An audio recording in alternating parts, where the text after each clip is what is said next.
Hello and welcome back, artists and designers. This is video 2 of Scratchboard, and we're going to go ahead and set up our brush so that we get a Scratchboard brush that feels a little bit more like traditional Scratchboard here. So if you don't have it open, we're going to go ahead and open up our brush window. So go ahead up to Window and make sure that you click on Brushes, and it should pop up somewhere. Remember, you can kind of drag these around and put them where you want, link them in wherever. And typically when you open your brushes menu, you're going to also get your brush settings. So we are going to go into the brush settings at one point to make one or two quick little adjustments. So once we open up brushes, we're going to take a look here, and I'm going to have more brushes than you. I have some Scratchboard ones set up already, but those were samples, so we're going to go ahead and do this together. So you can make your brushes palette a little bit bigger and smaller as you need to. I'm going to have you go in here. You're going to have general brushes, dry media, wet media, and I think special effects brushes. Well, we're going to go into the dry media brushes right here. So click that folder. And you should see here about 6 different brushes. And we're going to take a look at the first one. This is Kyle's Ultimate Pencil Hard. And this is a really great brush. If we had a white canvas and we were using black, this is really going to feel just like a traditional pencil. It's a great brush. We're going to make a couple quick adjustments to it here. So if we grab this brush, and I'm going to go ahead and look back at my layers. So I have some sample stuff going on here I did in the last video. I'm just going to move down to a little bit empty space over here somewhere and test this out a little bit. So right out of the box, I am working on my mask layer, and if I just start dragging this brush, it already looks definitely a little bit better than what I had before, but we're going to make a couple quick adjustments to it. One, I'm going to go up here, the opacity. I want to set that at 100, so that's already at 100. The flow, I want to bring this up because that's at 38. I'm going to bring that up to 100. I would leave smoothing alone. I don't think we really need smoothing for this, but let's test this out with 100 and 100. Okay, subtle change, but it's definitely a little bit brighter. That feels a little bit better to me.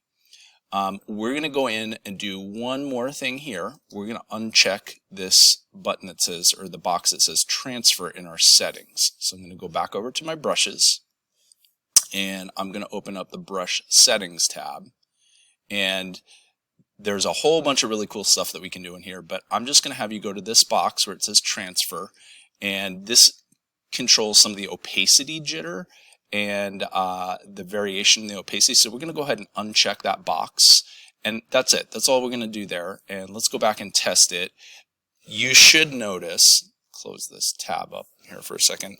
You should notice it's a subtle difference, but you should notice a slight brighter quality to this scratch tool, and it should feel a little bit less variety on the opacity, a little less gray. So I'm going to work with this. Now this is defaulting to 8.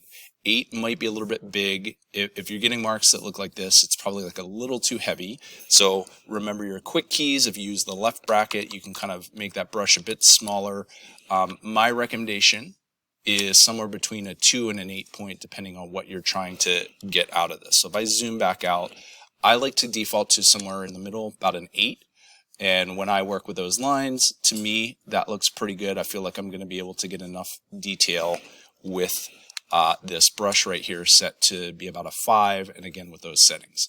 So if that feels pretty good for you, you've kind of followed through in all these steps right here, we want to go ahead and save this brush, because if we didn't save it, every time we would choose a different brush and come back to it, we're going to lose all of our settings. So go back into the brush menu one last time. If you're happy with your scratch tool, you're like, yep, this feels pretty good. We're going to go ahead and hit the plus symbol down here, and this is going to create a new brush with those settings. So we're going to go ahead and call this Scratch Tool. Call this Scratch Tool 1. And I'm going to go ahead and leave Capture Brush preset, size preset in this. And also we want to make sure this is always a brush when we click on it. The include color, we could probably check that. That would default it always to black, but I'm going to go ahead and uncheck that. And, you know, I'll leave that one up to you, but I would probably say uncheck it for right now. So I'm going to hit OK. And you'll see it has now added that brush in there.